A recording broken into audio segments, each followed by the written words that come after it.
So in this video, we're going to look at how we use want to instruct someone. For instance, I want you to buy me pizza.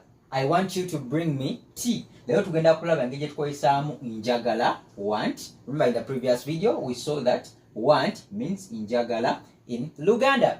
So leo tugenda kulaba engeri tukozesaamu akagambo kano want oba njagala okuwa ebiragiro nga tulina kye twagala okufuna okuva ku muntu. Okay, so let's get started. Want can also be used to order for something. So you're instructing someone, you are like ordering him or her. So order for something. Ordering for something means to ask someone to do for you something. This means to ask someone to do for you something. So once you're ordering for something, you are asking or you are requesting someone to carry out that activity for you. So njagala esobola okukozesebwa okutuma ekintu. So okutuma ekintu is order for something. Okutuma ekintu.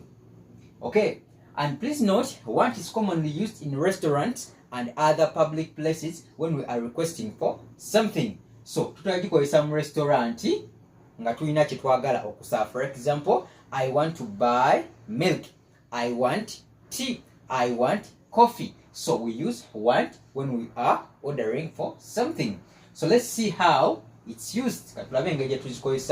So when you are to use this word want, you start with the subject. Remember we said subject can be a name of someone, or it can be a pronoun. So subject yange eyinza okubeera erinnya ly'ekintu oba nakasigirwa yakyo. Looked at pronouns in playlist 1. So subject can be a name or pronoun, and in this a name I can mean a noun of anything. For example, cattle, James, coffee, goat, animal. Pronoun is he, she, it. So that is the pronoun. So we start with the subject, you add on want, followed by other words. Once again, you start with the subject, want, and other words. So oba okozesa kino ekigambo ekya want mu luzungu, osooka n'erinnya ly'ekintu, erinnya oba nakasigirwa y'ekintu, n'ozzaako akagambo kano njagala, n'ozzaako ebigambo ebirala. Nziramu, oba okozesa kano akagambo aka want mu luzungu, osoosa subject. For example, ekintu ky'oyagala okwogerako ly'erinnya ly'ekintu, n'ozzaako want oba njagala, followed by ebigambo ebirala. Okay, so let's look at some examples and you further understand what I'm talking about. Number 1, we have I want you to come here. A point to note here, remember in the usage we've said you start with the subject. So in this sentence the subject is I followed by the want, nozako want, and other words. So in this case I want you to come here. So these are the other words that I'm going to use in this sentence. So I want you to come here. I is the first one, the subject, want, then followed by other words.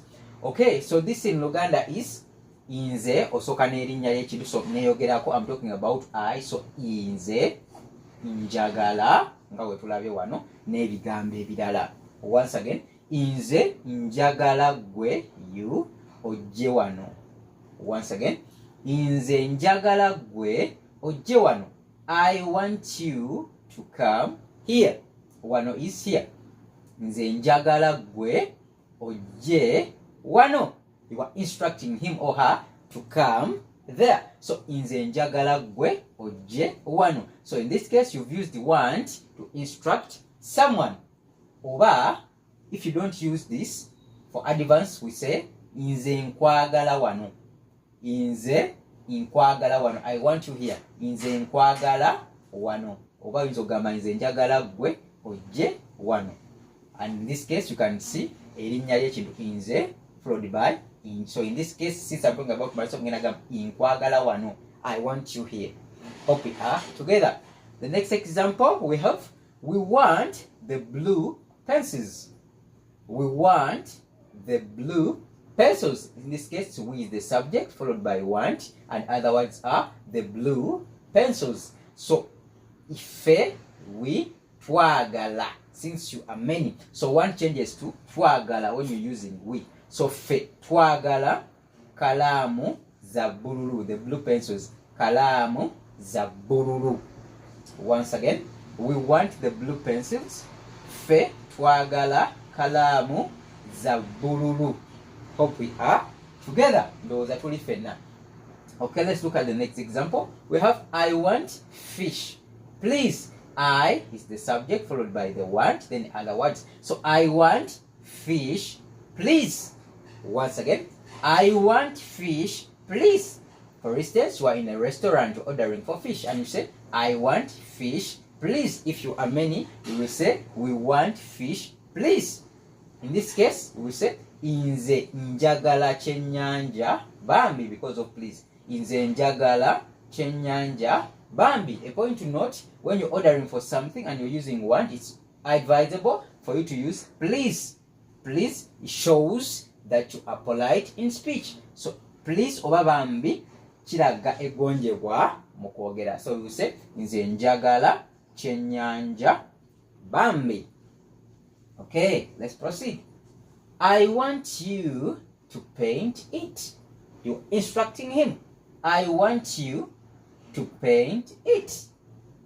Inze subject. Inze njagala gwe, you, gwe. Inze njagala gwe okisiige. So painting is okusiiga. Inze njagala gwe okisiige. Ndowooza tuli ffenna. Okay, so let's look at the last example. Number 5 says, I want that place cleaned up. This is very common. I want that place cleaned up. For instance, you are in a room and it is all messed up. You say, I want that place cleaned up. And this in Luganda is Inze njagala. You're following the principle. Subject followed by the want. Erinnya ne njagala. Inze njagala ekifo, place. Inze njagala ekifo ekyo nga kirongoosebwa. Cleaned up. Nze njagala ekifo ekyo nga kirongoosebwa. Hope we are. So that is how we use want when you're instructing someone to do a particular activity for you. Eyo yengeri gy'okozesaamu njagala okuwa ebiragiro. A point to note, when you are to use want to instruct someone, you will start with the subject followed by the want. Osooka n'erinnya n'ozzaako akagambo njagala. So njagala kakyuka. Bwe tuba twogera nze ogenda gamba njagala. Oba oyogera we ogenda gamba twagala. Oba mweyogerako nga for example muli bangi ogenda gamba ffe twagala. Okay, that is how we use want.